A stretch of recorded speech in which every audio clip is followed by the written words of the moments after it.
again. It's me. I kind of wanted to talk about anxiety and panic attacks today because I just had one at work.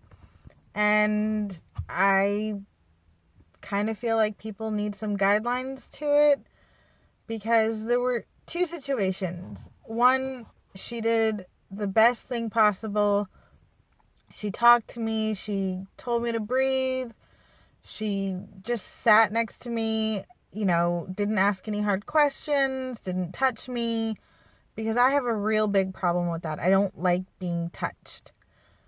And it lasted a while, but she got me down from that. She really, got me calm enough to finish my day's work. The second situation has to do with a more aggressive approach, which I feel like, yeah, you got me out of my panic attack, but you just sent me into total shutdown. And that has to do with walking up to me while I'm having a panic attack and yelling orders at me and physically taking my arms and putting them above my head. That might help. It might be a good idea for me to do that, but it is not a good idea at all for you to go around trying to touch me. And I don't say this just for me. I'm sure there are other people out there who feel the same way. You have to kind of gauge the situation. If someone is freaking out, you need to determine whether or not it's appropriate for you to touch them. But it is never appropriate for you to yell at them. It is never appropriate for you to kind of get in their space and sort of try and muscle your way out of it.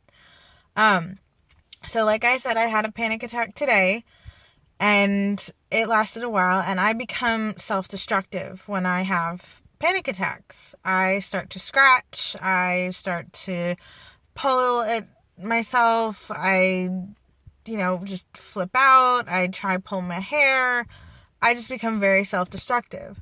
Well, the girl who helped me today, she didn't try anything. She just said, no, you need to count with me, you gotta count with me.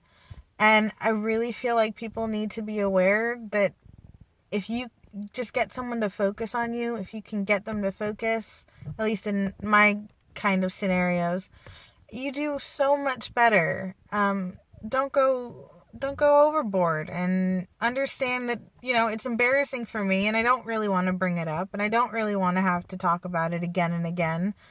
And just accept that sometimes it's going to happen. Now, my panic attacks come from everywhere.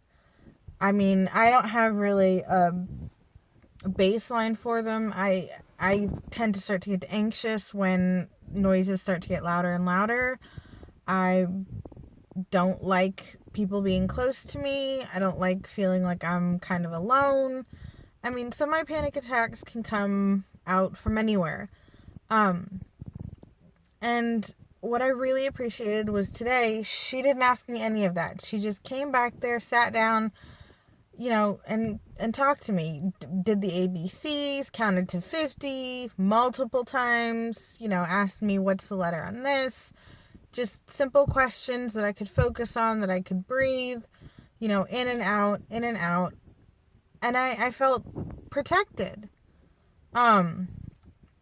But there are some cases where people just don't know how to handle it and say you're overreacting, or they look at you like you're a freak.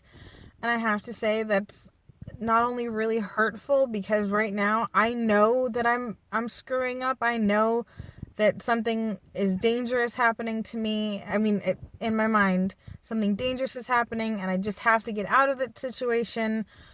But when I calm down, I know that I've made a spectacle of myself. I don't need you helping me to tell me that. So I kind of want to just talk about, the aftermath. Don't make such a huge deal about it that it makes the person feel awkward for having had a panic attack in the first place. Or anxiety. This goes both ways with anxiety and panic attacks. I have a friend who tends to get panic attacks quite often. I mean, his are a lot different from mine. His are war related. But I think the same thing still applies. You wouldn't go up and just kind of bear hug him and, well, kind of like, I guess, force your way into it, is what I mean. But, some people that may work for, some people don't. If you don't know, don't touch. So I just want to A, say thank you to that girl today, and B, just kind of make a video, kind of gauge the guidelines. Don't put yourself into the situation where you think you can help and make everything worse, because trust me, it can get worse, and I have the scars to prove it.